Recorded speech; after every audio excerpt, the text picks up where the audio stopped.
அதிமுக நிறுவன தலைவர் புரட்சித் தலைவர் எம்ஜிஆரின் 36வது நினைவு தினம் இன்று அனுசரிப்பு. புரட்சித் தலைவர் எம்ஜிஆர் உருவப்படத்திற்கு கழக பொதுச் செயலாளர் எடப்பாடி கே பழனிசாமி மலர் தூவி மரியாதை. புரட்சித் தலைவர் வகுத்து தந்த பாதையின் வழி நடந்து அவரின் நினைவு நாளில் அவர்தம் பெரும் புகழை போற்றுவோம். புரட்சித் தலைவர் எம்ஜிஆரின் 36வது நினைவு தினத்தையொட்டி கழக பொதுச் செயலாளர் எடப்பாடி கே பழனிசாமி ட்விட்டர் பதிவு.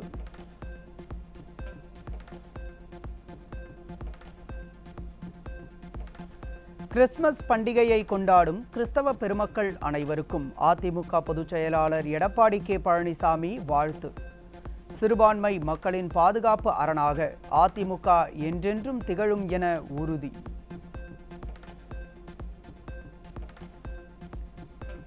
வெள்ளத்தால் பாதிக்கப்பட்ட தென் மாவட்ட மக்களை திமுக துளியும் கண்டுகொள்ளாத நிலையில் நிவாரணப் பொருட்களை அனுப்பி வைத்து உதவிக்கரம் நீட்டியிருக்கிறது அதிமுக. கோவையிலிருந்து 35 லட்சம் ரூபாய் மதிப்புள்ள நிவாரணப் பொருட்களை அனுப்பி வைத்தார் முன்னாள் அமைச்சரும் தலைமை நிலைய செயலாளருமான SP வேலுமணி. அதிமுகவுக்கு நாளுக்கு நாள் பெருகும் மக்களின் ஆதரவு. கோவை, நீலகிரி மாவட்டங்களை சேர்ந்த திமுக, அமமுக உள்ளிட்ட மாற்றுக் கட்சியினர் முன்னாள் அமைச்சர் SP வேலுமணி முன்னிலையில் கழகத்தில் இணைந்தனர்.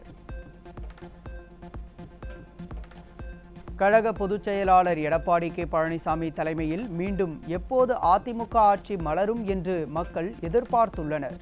கழகத்தில் புதிதாக இணைந்தவர்கள் முன்னிலையில் முன்னாள் அமைச்சர் SP வேலுமணி பேச்சு. எப்போது தேர்தல் வந்தாலும் கழக பொதுச் செயலாளர் எடப்பாடி கே பழனிசாமி தலைமையில் அதிமுக ஆட்சி மீண்டும் மலரும். கழக தலைமை நிலைய செயலாளரும் முன்னாள் அமைச்சருமான SP வேலுமணி சூளுரை.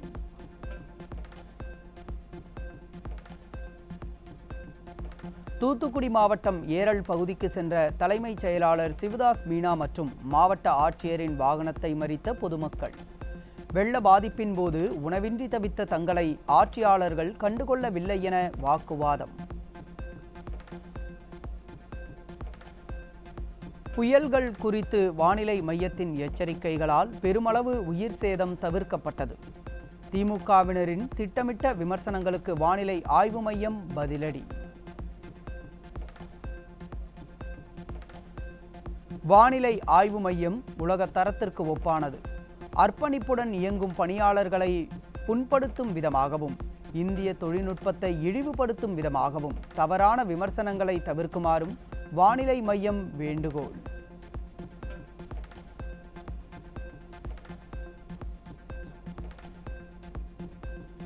தொழிலாளர்களின் வருங்கால வைப்பு நிதியை கோடிக்கணக்கில் நிலுவை வைத்திருக்கும் நகராட்சிகள் தொழிலாளர்களின் உழைப்பை உறிஞ்சி PF தொகையை ஆட்டையை போடுவதுதான் திராவிட மாடலா என மக்கள் கேள்வி.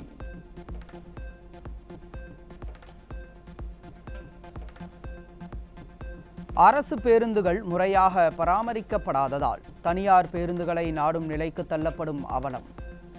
போக்குவரத்து கழகத்தின் அலட்சியத்தை சாதகமாக்கி கட்டண கொள்ளையில் ஈடுபடும் ஆம்னி பேருந்துகளால் பயணிகள் அதிர்ச்சி.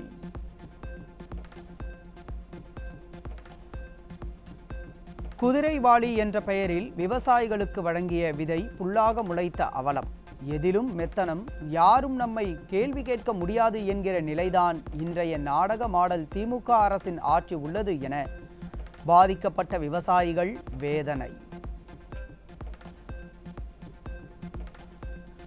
தூத்துக்குடி மாவட்டம் ஏரலில் உள்ள கடைகள் அனைத்தும் வெள்ளத்தில் மூழ்கியதால் லட்சக்கணக்கான ரூபாய் மதிப்பிலான அரிசி, மளிகை பொருட்கள் சேதம்.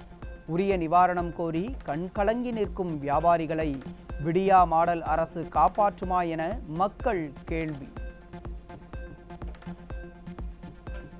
நெல்லையில் மழை வெள்ளத்தால் பயிர்களை பறிகொடுத்த விவசாயிகளை பரிதவிக்க வைத்த விடியா அரசின் வேளாண் துறை அமைச்சர். பாதிப்புகளை பார்வையிட வருவதாக கூறி பல மணி நேரம் காத்திருக்க வைத்து வராமல் ஏமாற்றியதால் விவசாயிகள் கொந்தளிப்பு. திருவண்ணாமலை மாவட்டம் களம்பூர் அரசு ஆரம்ப சுகாதார நிலையத்தில் மருத்துவர் இல்லாததால் குழந்தைக்கு சிகிச்சை அளிக்க முடியாமல் பெற்றோர் தவிப்பு. சுகாதாரத்துறையை கண்டுகொள்ளாமல் திறனற்ற அமைச்சராக விளங்கும் மா சுப்பிரமணியத்தால் தினந்தோறும் அரசு மருத்துவமனைகளில் அரங்கேறும் அவலம். காரைக்குடி அரசு மருத்துவமனையில் காய்ச்சல் பாதிப்புக்காக அனுமதிக்கப்பட்ட செவிலியர் பரிதாபமாக உயிரிழப்பு. உரிய சிகிச்சை அளிக்காமல் அரசு மருத்துவமனை மருத்துவர்களும் செவிலியர்களும் அலட்சியம் காட்டியதாக உறவினர்கள் குற்றச்சாட்டு.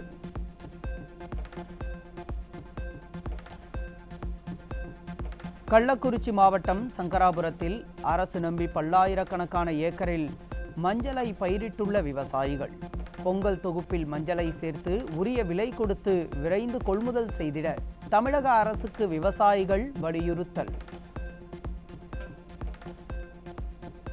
தொடர் கனமழை காரணமாக முல்லை பெரியாறு அணையின் நீர்மட்டம் 141 அடியை எட்டியது. உபரி நீர் வெளியேறும் பகுதிகளின் கரையோரம் வசிக்கும் மக்களுக்கு 2வது கட்ட வெள்ள அபாய எச்சரிக்கை விடுப்பு. விடியா திமுக அரசின் அதிகாரிகள் கைவிட்டதால் களத்தில் இறங்கிய விவசாயிகள்.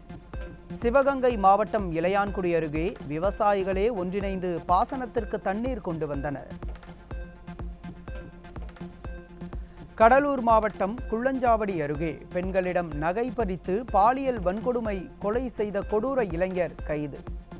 காவல்துறையினரின் மெத்தனத்தால் அப்பாவி உயிர்கள் பறிபோனதாக மக்கள் குற்றச்சாட்டு.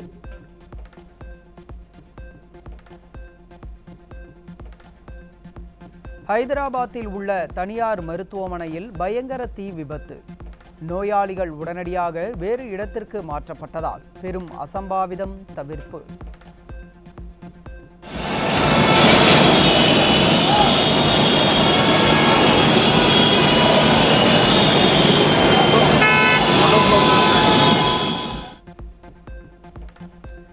பீகார் மாநிலம் போஜ்பூர் மாவட்டத்தில் உள்ள வீர்குன்வர் சிங் பல்கலைக்கழகத்தில் பல்வேறு கோரிக்கைகளை வலியுறுத்தி போராட்டம் நடத்திய மாணவர்கள் மீது போலீசார் தடியடி.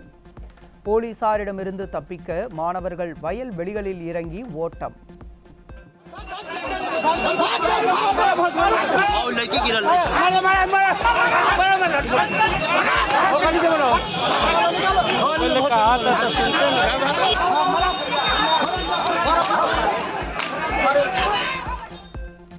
ஜம்மு காஷ்மீர் ரஜோரி மாவட்டத்தில் இராணுவ வாகனங்களை நோக்கி தீவிரவாதிகள் திடீர் தாக்குதல் நடத்திய சம்பவம்.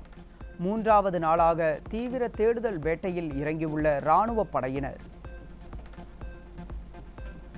இந்திய கடற்பரப்பில் கச்சா எண்ணெய் ஏற்றிச் சென்ற வணிக கப்பல் மீது ட்ரோன் தாக்குதல்.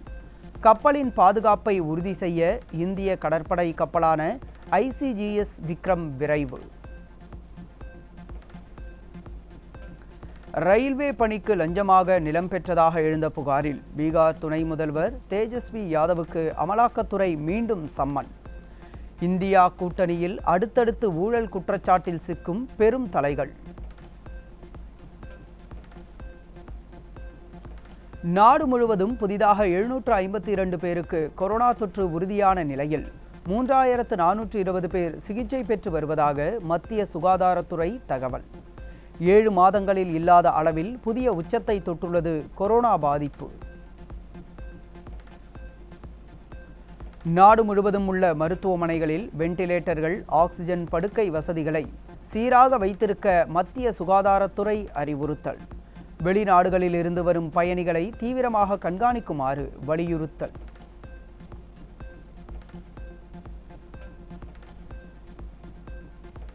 கணுக்கால் காயத்திலிருந்து மீளாததால் 2024ஆம் ஆண்டு IPL போட்டிகளில் ஹர்திக் பாண்டியா பங்கேற்பது சந்தேகம். மீண்டும் மும்பை இந்தியன்ஸ் அணியின் கேப்டன் பொறுப்பு ரோஹித் சர்மாவிடமே செல்லவிருப்பதாக தகவல்.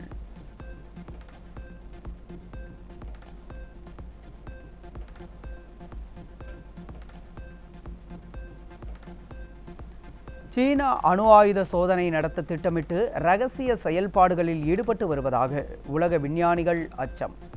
லோக்னூர் பகுதியில் 60 ஆண்டுகளுக்கு முன்பு அணு ஆயுத சோதனை நடத்திய இடத்தில் மீண்டும் சோதனை என அதிர்ச்சி தகவல்.